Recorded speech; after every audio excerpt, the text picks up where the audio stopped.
সম্প্রতি বদলে ফেলা হয় বঙ্গবন্ধু স্যাটেলাইটের নাম। এবার কোপ পড়ল বঙ্গবন্ধু শেখ মুজিবুর রহমান আন্তর্জাতিক শান্তি পদকে। নতুন বাংলাদেশে আর দেয়া হবে না এই পদক। মঙ্গলবার অন্তর্বর্তী সরকারের প্রধান উপদেষ্টা মোহাম্মদ ইউনূসের সভাপতিত্বে অনুষ্ঠিত উপদেষ্টা পরিষদের বৈঠকে এমনই সিদ্ধান্ত গ্রহণ করা হয়েছে। গত বছরের 20 মে মাসে আন্তর্জাতিক ক্ষেত্রে শান্তি প্রতিষ্ঠায় অবদান রাখা সহ বিভিন্ন অবদানের জন্য বঙ্গবন্ধু শেখ মুজিবুর রহমান শান্তি পদক সংক্রান্ত নীতিমালার চূড়ান্ত অনুমোদন দিয়েছিল তৎকালীন আওয়ামী লীগ সরকার। কিন্তু তারপর পদ্মা দিয়ে অনেক জল বয়ে গিয়েছে।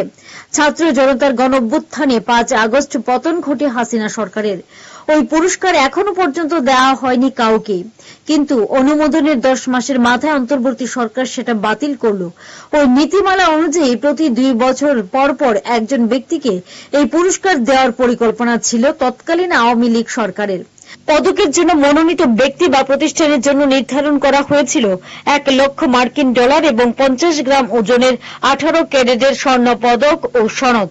পৃথিবীর যে কোনো স্থানে শান্তি প্রতিষ্ঠা, ক্ষুধা ও দারিদ্র্য থেকে মুক্তি, যুদ্ধ বন্ধ ও বিরতিতে অবদান রেখেছেন এমন ব্যক্তি বা প্রতিষ্ঠানকে মনোনয়ন দেওয়ার কথা বলা হয়েছিল। কিন্তু এই নীতিমালা মঙ্গলবার বাতিল করে দেওয়া হলো। এই মুহূর্তে নতুন বাংলাদেশে মুক্তিযুদ্ধের ইতিহাস ছুঁড়ে ফেলা হচ্ছে ডাস্টবিনে। ভেঙে গুড়িয়ে দেওয়া হয়েছে মুজিবের বাড়ি। রাষ্ট্রপতি ভবন থেকে সরেছে তাঁর ছবি। শুধু তাই নয়, বিভিন্ন হাসপাতাল, বিশ্ববিদ্যালয় থেকে মুজিব হাসিনার নাম মুছে ফেলা হয়েছে। শুধু তাই নয়, চট্টগ্রাম বিশ্ববিদ্যালয়ের ছাত্রদের নবনির্মিত হলের নাম রাখা হয়েছে ফজলুল কাদের চৌধুরীর নামে, যাকে চট্টগ্রামের সবচেয়ে কুখ্যাত গণহত্যাকারী রাজাকার হিসেবেই চেনে সকলে। এতেই প্রশ্ন উঠছে, এটাই তাহলে বদলের বাংলাদেশ?